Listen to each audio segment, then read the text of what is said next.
Here we go.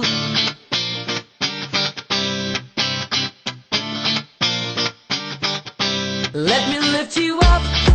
We'll go right to the top. Let the sun come up. Together we can fly.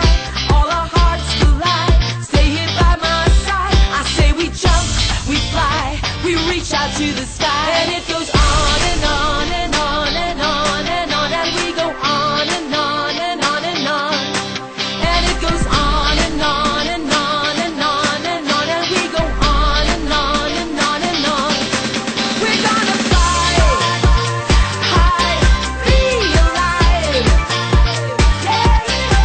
We're gonna fly high, be alive. We're gonna fly high, be alive.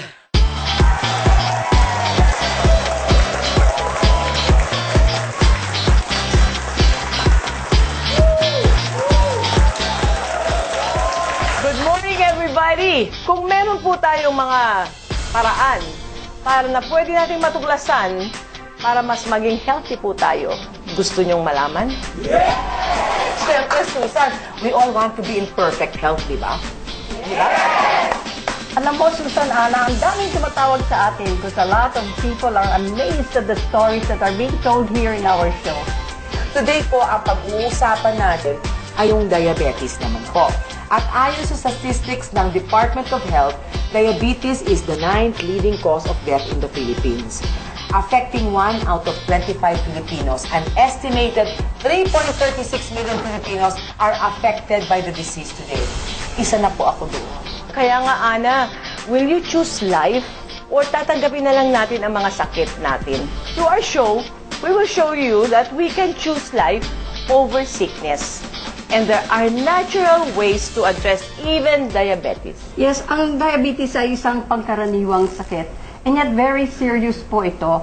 Kasi maraming complications po dito sa diabetes.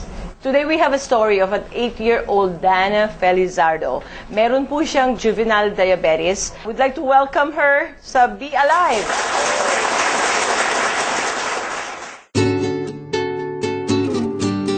My name is Dana Jemima. We found out that she had diabetes when she was 5. She was diagnosed DM1. Medyo fatal na yung kanyang diabetes at that time, but we didn't know that she had diabetes. We just found out when we went to the hospital because of her pneumonia, and it got worse.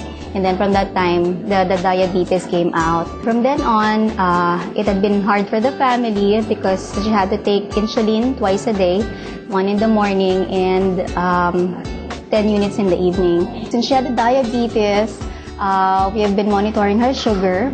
We've had less sleep in the night because we have to make sure that she's not hypo. One time, around 2 in the morning, we all woke up with a scream. We couldn't understand her. She's just like screaming as if she was like in a nightmare stage. And then we were trying to wake her up, but she couldn't wake up. And then we checked her sugar. It was really below. It was at 20. It was like fatal. We thought we're about to lose her because she's not waking up. And when the screaming stopped, she was like a vegetable already. We took up a glass of water, put some honey, and mix it. And we tried her to sip it, even though she's having a hard time sipping it. We were able to manage doing it. And then we checked the sugar again. Eventually, the sugar came up, but it was like the worst 5 to 10 minutes of our life. We thought that we were gonna lose her at that point. About 3 months ago, we were introduced to Flaminine. We were advised for her to take 2 caps a day. And since then, we were getting good blood sugar readings. When she used the Laminine, she started getting muscles. She was more alive, more focused even in her studies. We were getting less hypoglycemic stages, so that's the best part of it. My daughter has juvenile diabetes, and what scares us, eventually, when she gets older, her organs might deteriorate. I'm already doing fine. I can concentrate now in school. I'm not fainting anymore, and I'm feeling good since Mommy gave me Lamin.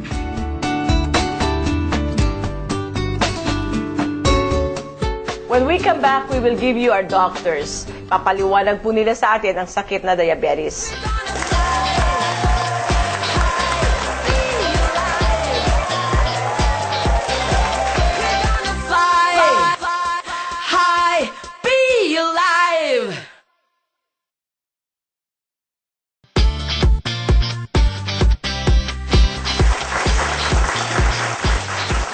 Welcome, doctors. Today we have Dr. Lito Fruto, an integrative medicine, and of course, Dr. Ria Magalona, right? Yes, from And Cotabato. from Cotabato. Yes, welcome to Be Alive. All right, Dr. Fruto, what is diabetes and why do so many people have it? Diabetes is an abnormality in the function of the pancreas. It can be a type 1 or a type 2 diabetes, but to make it very clear, diabetes actually is 90% a lifestyle disease. When we say lifestyle disease, is that you acquire it because of the kind of lifestyle that you have, especially on the way you eat your food, the way you sleep, the way you do your activity on a daily basis. Nakakamatay ho ba ang diabetes, doctor? A lot of people die because of the complications of diabetes. One example, there are a lot of people having dialysis because of diabetic nephropathy. Doctor, yun ho bang sabi nyo nakakamatay dahil sa complication?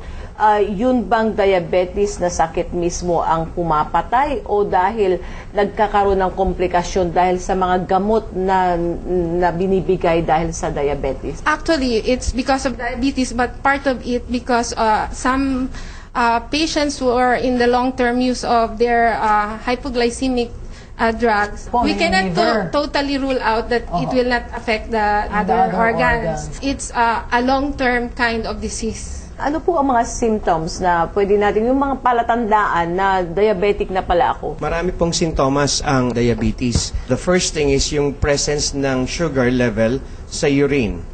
Diba? Kaya nga sabi natin, mabuti pa yung langgam, alam na may diabetes yung tao hindi pa niya alam na may diabetes siya. Kasi pag umihi at hindi na i-flush po yan, makikita nyo nilalanggam yung pinag-ihian niya, the urine. And then of course, there are things na nanlalabo yung mata. Yung iba naman po, dahil ihi ka ng ihi, lagi ka ring uhaw. Tapos, low ang energy mo. So, yun sa mga isang sintomas ng pwede mong isipin, baka nga meron na akong diabetes. Madali kang mapagod. Pero, alam mo, Doc, Susan, nung Ikaw, ako, di ba diabetic kasi ako, ka? no? Hindi madali kang mapagod, Ana? Hindi na ngayon, nagdadamin na ako. Ano ba? Di ba?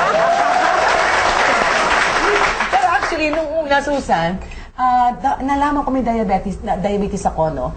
Pagod na pagod ako na nag-uusap tayong ganito. Maya-maya tinitignan na kita. Talaga? Inaantok ka ganon? Actually, 680 ang sugar ko noon yung aking reading, no? Dinala ako sa ospital. Hindi ko pa nga alam na may sakit ako. Kumakanta-kanta pa ako nakasama nila Heber Bartolome.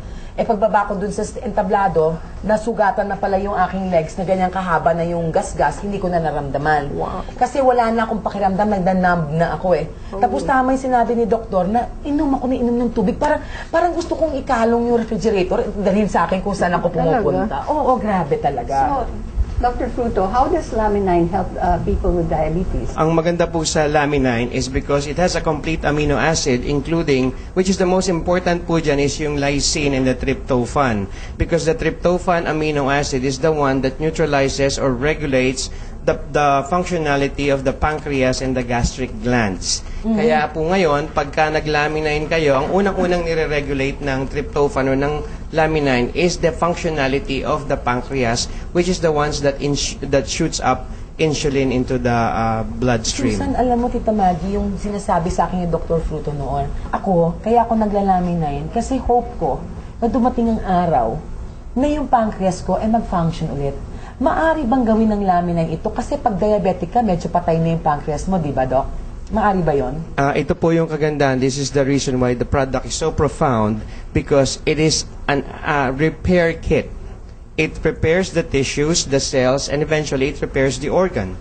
So, naiko-correct po in the long run, pagka marami nang naiinom, accumulated time, the tryptophan, the lysine amino acid, and the other amino acids such as the valine, the histidine, and the arginine will work together synergistically, and with the presence of the protoembryonic stage extract and the fibroblast growth factor, they work together in repairing the particular organ that is in question. And Dr. Fruto, I understand in the process of repairing, it allows the pancreas to be able to produce insulin again. Is this correct? yes, Tita Maggie. Since Lamine, as we all know, aside from being an amino acid supplement, it has fibroblast growth factor. And we know that fibroblast growth factor enhances our stem cells. So, it's not impossible that later on, your pancreas could secrete the right insulin so that lahat ng mga asukal sa katawan natin, may-utilize mismo, magagamit ng tama ng katawan natin. Kaya pala ang dami nating mga tawag, no? Yung mga diabetes sila dati, nagpapasalamat. Sabi mo, umiiyak pa. Oo, ang dami talagang naming tumatawag sa testimonials, no? Ako personally, no, I'm a legitimate diabetic, no? I'm so grateful for this. Actually, I put this to a test, yung Laminine, Susan, Tita Maggie. Sabi ko, tignan nga natin kung uubra ang Laminine. Sabi ko, kumain ako ng cake nung gabi, ganyan kalaki, oh. Tapos sabi ko, tignan nga natin, naglaminine ako 2. Kinabukasan ho, ang sugar ko, 95. Wow! Okay. Panoorin niyo po ang VTR of Dr. Daniel Soria. Our doctors will be back right after our break. Be alive! Be alive!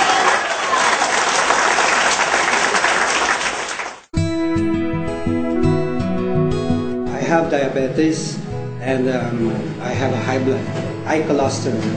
When I found that I have diabetes, I was thinking about my family. What will happen to them if something happened to me? My wife and I, we are both dentists. They say the limit of being a diabetes is around 10 to 15 years. And that's the time that they say that you're going to have the complications. Initially, I was taking oral medications. Once I become hypoglycemic, my sugar is so low that I tend to have chills. I shake. My friend introduced Laminine. Initially, when I saw the Laminine, I was thinking that just another product. Being a diabetic also, I had these holes in my hands. Both hands, they have loops, white spots here. You'll see some cuts. It's like my hands are being eaten by something. When I took the Laminine, it erased everything. I'm also a doctor, wife of Dr. Daniel Soria, and we were monitoring his laboratory result, especially the glucose and the cholesterol and creatinine. Last year, when he's injecting insulin, I think that's 25-75 combination. His sugar was maintained in the level of 200 to 250, and after taking the Laminine, his laboratory result was declined into 156 without taking insulin. I love my husband, and I know now that he's going to live longer and enjoy our kids. We're gonna fly high, be alive.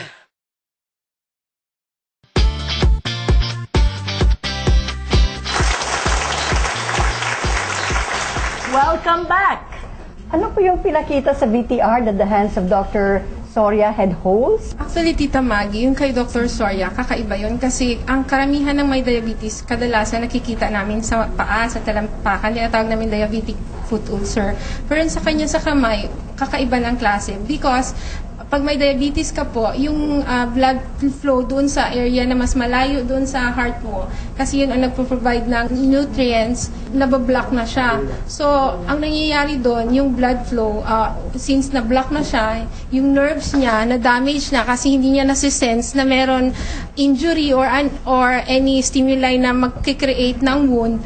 Later on siguro napabayaan niya na magkakos ng infection. Ganun ang kadalasan. Ganun din yung sa diabetic foot ulcer. So, Dr. Fruto, nakatulong yung Laminine doon? Yeah, kasi po yung Laminine, the amino acid threonine and the methionine and the amino acid tryptophans work together to heal wounds faster. So that the balance of the metabolism is quite very effective na maski yung sa imbis na foot na wound ang maaayos, nauunang maayos yun dun sa pinaka-rare na parts of the body na naapektuhan ng diabetes. So, importante po na lagi tayo nagpapacheck up at saka inoobserbahan natin ang katawan natin na kung yung may mga palatandaan na para hindi na maging grabe yung sakit natin o kaya malaman natin kung kailangan natin gawa ng paraan. No?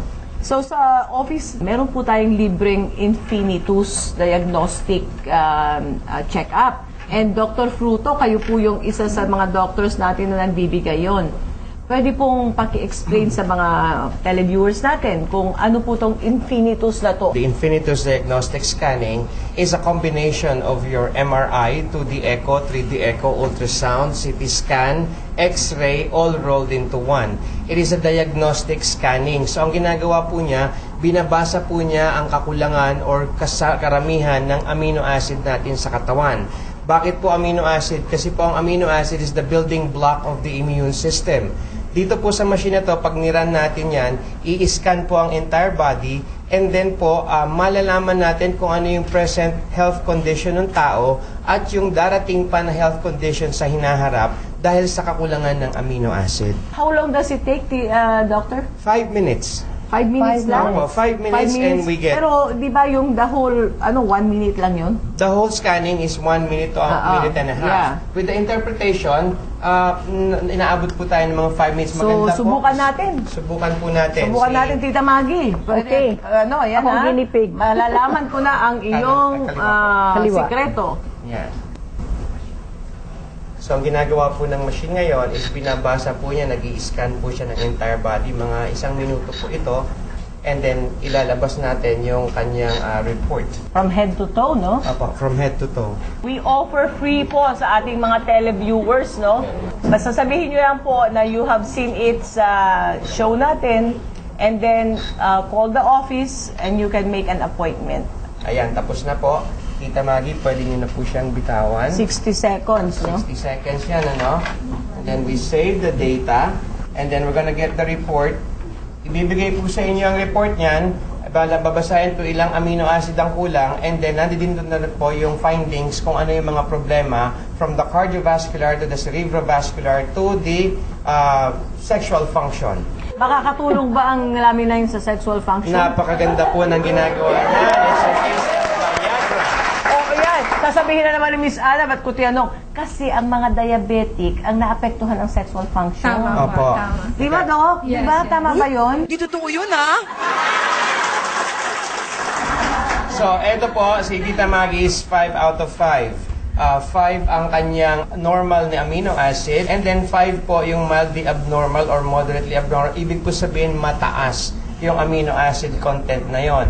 Thank you, doctors. We really had given the audience a lot of information today, and I'm sure many will be seeing you for your diagnostic testing. And that was exciting for me.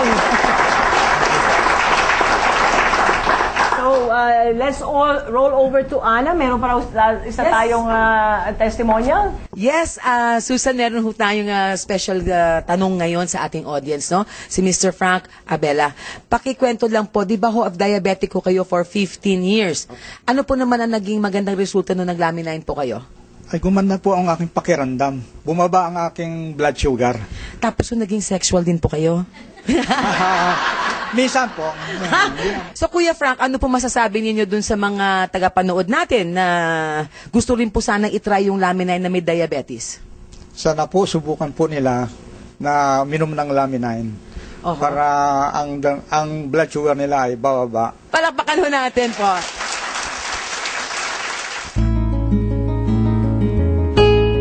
I first found out that I have diabetes last 2009.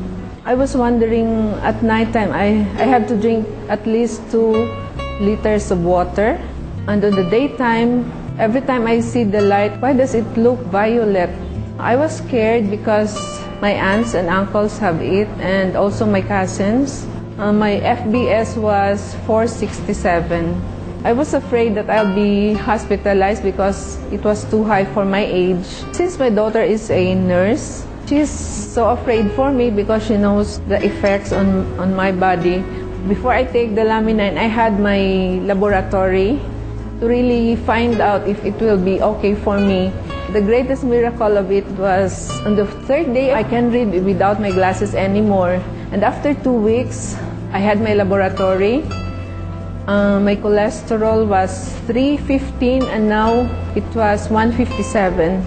And wow, it's really great to see the result. My blood sugar also went down and I feel energized. I can sleep well.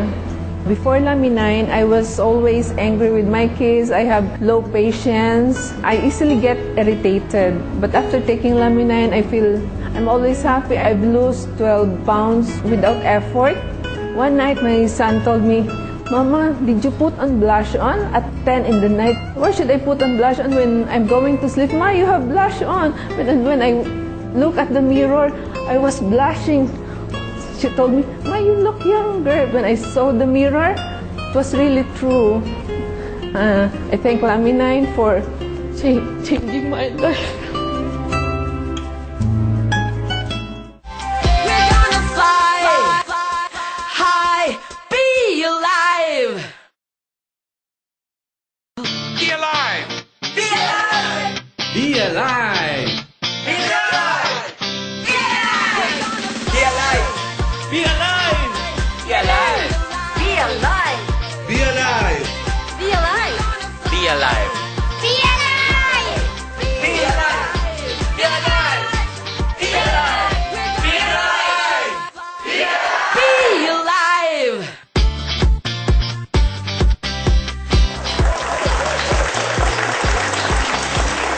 Welcome back. We have a special guest today, General Aragon. Alam ko po na mayroon po kayo napakagandang experience sa Laminine. And I'd like you to share with our televiewers, Tell us first a little bit about yourself po. Sinabi na nga, General Aragon, retired Army officer. Since I came in dito sa Laminine, maraming magandang results ang nangyari sa buhay ko. I'm a person who cannot just be easily convinced, Opo. It is like a firearm. You're going to say a firearm is good if you have not fired it.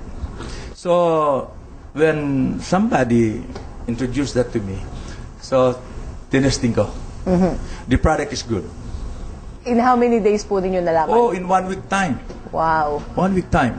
Alam mo, marami ako naramdaman nun. Actually, I cannot put my knee up. I have also my allergy. Opo. In my hands. Nagtutubig yan. And then, I have my back pain. Opo. And what is amazing here is, alam mo naman yung lalaki. Opo. Yung libido na increase yan. Yan ang It's bonus. good. It's really good. I like it because I have tested it. Opo. I have been conducting a research on what kind of organization I'm in now. Opo. So, sabi ko, maganda ito. May business plan ka palang maganda sa mga Lamininers mo. And what is more important here is, maganda rin yung compensation plan nyo. Actually talaga, Susan, isinare ko ito, hindi lang sa mga kapwa ko, mga general, sa mga officers, line officers, at saka mga enlisted man. So, ano po ang feedback sa mga kaibigan nyo? Ay, napakaganda po ng mga results nung binibigyan ko nung nag-order. Architect, officers, generals, sabi niya, napakaganda raw ng lamin. Wow! General, meron kayong isang officer din na binigyan nyo na yung wife niya. May stroke siya, Opo. pagkatapos may cancer pa siya. Wow. And naglalakad siya. Opo. Nakita ng asawa ko, sabi niya, "Ma'am, nagbibilang na lang ako ng araw. Oh. I don't know when to leave this world." Oh. And then she remembered na, "Oh ma'am, na ano pala ito, may ini-introduce pala si General Aragon, may tinitake siya. Opo. Pwede bang subukan?" Opo. So kinausap ako ng asawa ko, binigyan ko siya. Opo. And papasalamat ako sa Diyos. At in 1 week's time, nag-3 siya, nag-mega dose siya, sinasabi niyong as Opo. recommended. Opo. In 1 week's time, umuwi na sa Iloilo, nagkikikwento na siya. Wow. And pinakita sa akin yung x-ray niya, ganito yung laman niya sa loob dito. Opo. Nung pinakita ang another x-ray after taking Laminine, maliit na lang. Wow. Ang advocacy ko po na gusto ko mong i-share sa inyo, katulad ng sabi ko, is let's share this to all the military and touch their lives. I assure you Samahan that. niyo ako doon, ha? To all the viewers here, yung nandyan sa labas, and to all my co-officers and other and my friends, I have experienced a wonderful experience really dito sa Laminine na ito. I encourage you to join this group of Lamininers. And not only join, but take it yourself for you to improve your health. This is the first of its kind in the Philippines, and we thank Susan Bartlett for bringing it to the Philippines. We thank God for bringing her into the Philippines, you know. Napakaganda po nito. Maraming matutulungan na may mga sakit. Okay! Maraming salamat po, General, for joining me to share your experiences and also for our future war against disease. Salamat po. Thank you very much din sa pag-imbita mo sa akin. At na naman po yung ating oras, Susan, Tita Maggie. I Ito si know. Dana, yung ating panauhin for this episode. Hi, Dana. Hi, Dana. Hello. So, mabuhay po kayong lahat and be alive! Be alive!